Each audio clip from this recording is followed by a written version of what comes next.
schools so that young white kids are made to feel that, any positivity that they have for themselves is really the result of white supremacy. It's really the result of their being privileged.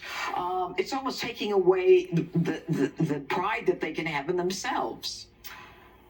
So, first of all, I don't think that there's anything that President Biden could say that you guys would particularly like. I've never heard you pay him an oratorical compliment or said that he really struck the right tone. Something is always wrong. And this is consistently what he talks about, and it's rooted in truth. So both Attorney General Merrick Garland and Secretary Mayorkas have talked about that the greatest threat to America comes from domestic terrorists that are motivated by racial supremacy of white people. That's just the facts about who is killing. You say it's a shooting every once in a while. We're 10 days past the Allen, Texas outlet mall shooting, right, with a guy swastikas on him that goes in there and takes off little kids' faces.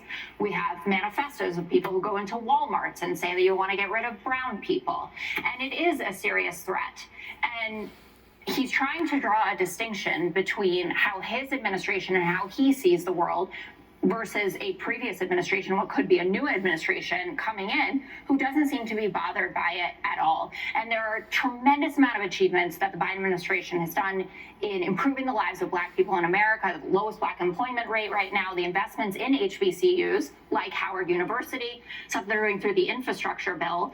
And that's what he's trying to do. And that ABC Washington Post poll is a complete outlier in terms of support. And first of all, Trump beating Biden, but in terms of Black support, Latino support, et cetera. So we'll see where that goes, but that number is off. ABC's poll is not accurate. You don't think it's consistent? I think if there is a trend line from it, but there was a poll that came out the next day that showed the exact opposite findings. They were 30 points off from a normal. Greg, you want to wrap this up? Yeah, I just think it's time that white people stop lying to Black people. Right? Why do we lie to them? Why do we tell them, hey, when you get out into the real world, this is what you're going to face? That's a lie. It's an outright lie. White supremacy is not a threat to them. If you look at the ADL, who are very biased towards labeling everything a racist act, they found 25 murders, I guess, in 2022 attributed to extremism out of 26,000 homicides.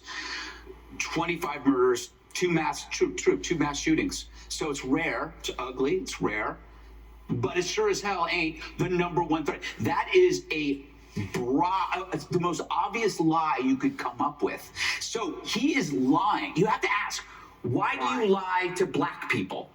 Why do you lie to Black people? Why do liberals feel that they have to do that? Because they need to keep Blacks angry. They need to keep Blacks close to them, right? This does not serve Black people. If it doesn't serve Black people, it doesn't serve white people either, because it creates conflict. The people who need to cleave Blacks from whites do so because they realize there is profit in discontent. They're rent-seeking. As long as there's a problem, whether it's racism or whether it's homelessness. $1 billion went to homelessness. We don't know where it went, because you need a persistent crisis in order to keep your job. Consultants and corporations, right? Activists. You got to keep this lie going. And once Blacks walk away from this lie, oh, they're going to be happy, but they're going to be pissed. And I'm so going to be there for that. Amen. Up next, well, this is rich. Socialist Bernie Sanders cashing in on his book that bashes capitalism. Yay.